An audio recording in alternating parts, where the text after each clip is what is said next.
Welcome to the Man Cave Podcast with Dan Casper. Talking Local Sports Roundup. Little Justus Cleveland, Sports Director Extraordinaire, SportsScene at 13. Hey-o. Another week of high school football in the books, Justus. Last Friday night, we had more games in action. Kind of starting conference play for some of these, too? Most of them are. Yeah, I think everybody's in conference. There gets a few crossover games and non-conference, but yeah, most of them are all conference games now. Okay. Most are. Yes. No sense.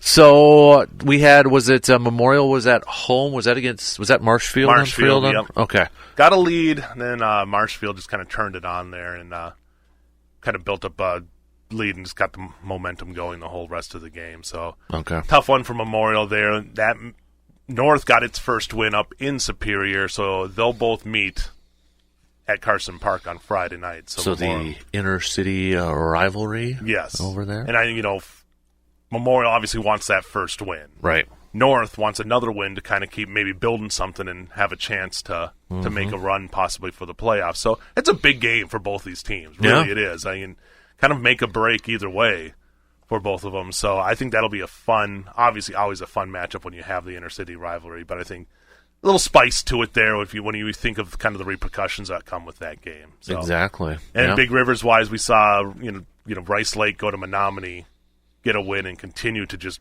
roll. That's a big mark. That's like a signature win. Would you say for Rice Lake? I think so, but they've been just that's how good that team has been. Yeah. That offense just clicks. I mean, it's like 70-yard touchdowns, one after another. That Dan Hill's really got that team playing really well for a team that's stepping to Division II this year as defending champs from D3. So they will take on Chi High. So that's going to be a fun one. That's up in Rice Lake. Chi High bounced back, and they got a win over River Falls this last week. Kind of old school versus new school football a little bit offensively. Yeah, but I think Rayco's teams are more, they do the running game, but I think it should be a good battle. I mean, they're going to have a tough time containing that Rice Lake offense, but I think that'll be a fun one up there in Rice Lake. I really do. And, Menominee's got Superior, and Hudson's got Spash. Hudson's looking to bounce back after a tough loss to New Richmond. And New Richmond just continues to, they got River Falls, and if they win that, at some point it's going to set up the New Richmond Rice Lake matchup there. So right. Yeah, on the Big River side, those teams are all tough teams. Right now, Rice Lake's on the top of the hill. I think New Richmond's right there below them. But all those other teams have a chance to knock those off because they're just super talented teams. Right. Regis, I know, picked up a win against Durant, Arkansas to remain undefeated. They got Fall Creek coming up this one. Yes, and that's a Thursday night matchup for them. So, for them to get the early week and kind of get to see what everybody else does after them. But, still got Fall Creek put up a ton of points in their last game. So, by no means is it, a walkover game. I think that's going to be a tough battle. The Battle of the Greens there at Carson Park on Thursday. How about, did we have Mondovi Stanley Boyd? Was that this Friday? Yes. How did that one shake out here? I mean, we've looked at those two games. That game was one of those marquee games, and it lived up to the hype. Yeah. I mean, those two offenses can go a lot, but also their defenses are pretty good. So, I think having...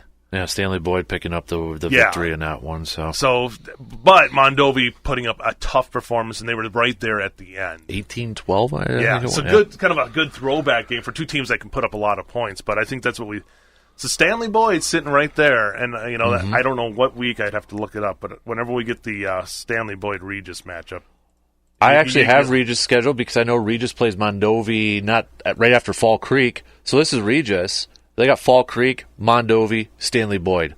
That's your three next games. So, I mean, there's a chance, Mondovi's going to, look at that. You don't look ahead in high school football, but we can look ahead and think that that's a big stretch of games right there with Regis playing both those teams that are right around them for that conference lead. So. Yep, and two of them are at home for Regis. The lone road one is going to be at Mondovi as well. So that's going to be interesting. Clover Belt kind of setting up to be kind of an interesting race. Right, because right now you have Regis and Stanley Boyd 2-0. After that, I don't want to discount these teams. Durand, Arkansas, and Elk Mound, they play each other this weekend. Right. This week, on Friday. So that's a separation game for one of them to get to 2-1. Fall Creek's 1-1, Mondovi's 1-1. So, I mean, everybody's right there in that conference. And, Regis right now, 96-22, they're outscoring their opponents. So they've been playing well. But, yeah, Fall Creek's, I think got the second most points in the conference with 60.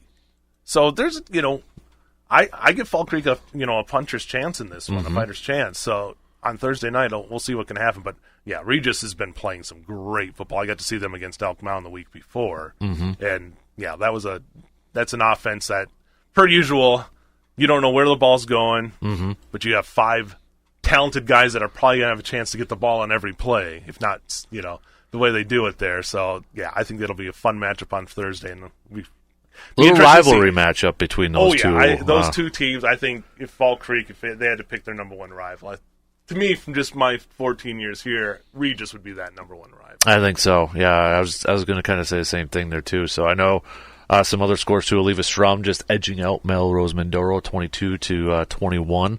Boyceville undefeated right now. Yeah. 4-0. That's one of those teams at the beginning of the year we were looking at. And they got a tough matchup this week. Glenwood City's 3-1.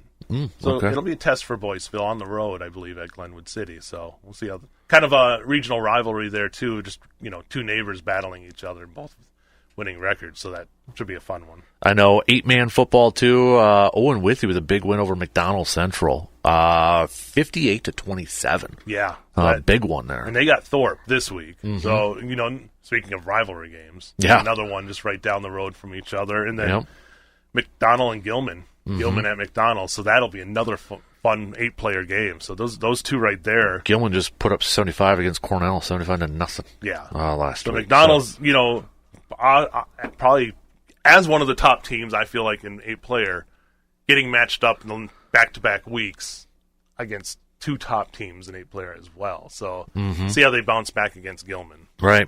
Altoona football. Kind of where everything were they at in conference and such. So so they play in the middle border there. Middle border. Okay. Yeah. And I believe they have Amory this week in the Battle of the Giant A's. Nice. That's a good one. When you think of logos, that's the way I look at it that way. But I think if you're like an Altoona, you're trying to get those wins. You're trying. Obviously, everybody's trying to get their wins, but you're trying to get yourself in a position to be in a playoff spot. And at 2-2, you're sitting right there.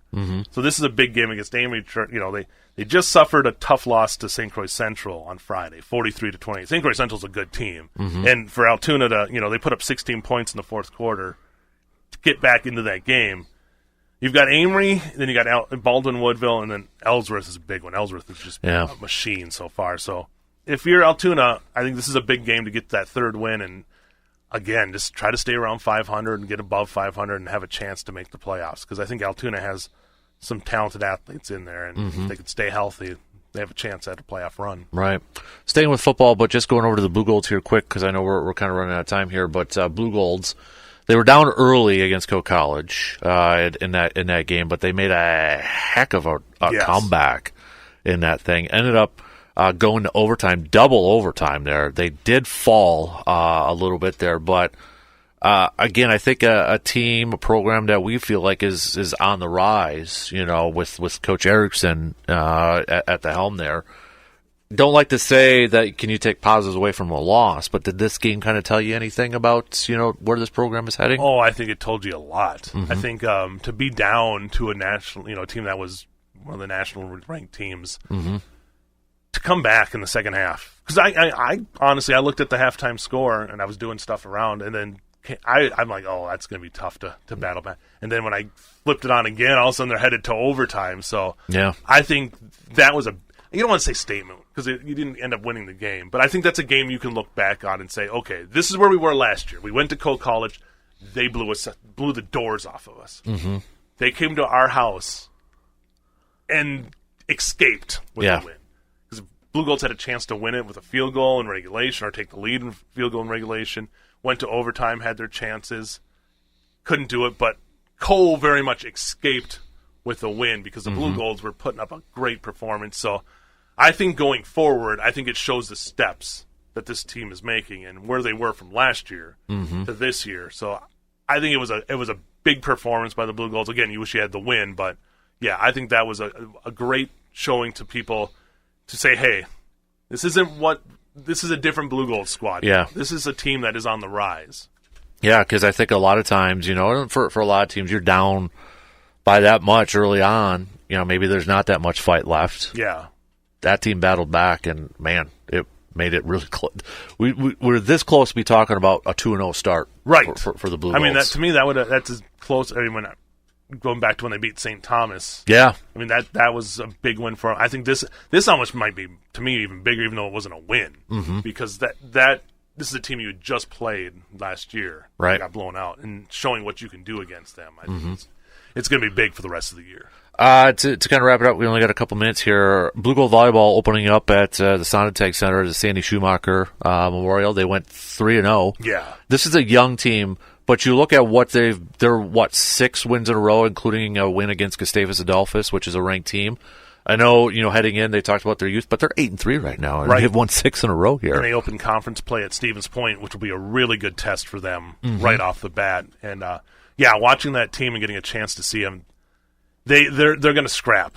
They had they can go down, they can lose a first set, and then they just come right back, reset it, and battle back. I think Maya Cinemo has been just a joy to watch out there. Such a smart player, and the surrounding cast is Bailey Leak.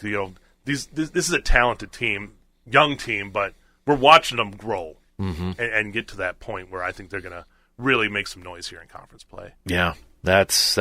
Oh. I got to add one more thing. One more. Nathan Donovan. Yes. Soccer player. Yes. 3 straight hat tricks. How about that? And I got to see the one on Saturday. Yeah? Yeah. I mean, I was there for that one. What a guy to start your program with. Right. And getting close to 100 career goals. Just an amazing player. And, to watch him on full display on Saturday, it was a joy. And good for Casey Holmes' team. Yeah. Not just Nate Donovan, but the whole team for the victory. You're kind of like Chancellor Jim making the rounds, because I saw him at the football game, then he was at volleyball, then he was at soccer. Yeah, I saw him at soccer and then volleyball, so yeah. He's going around, so you guys might as well carpool next time or something like that. So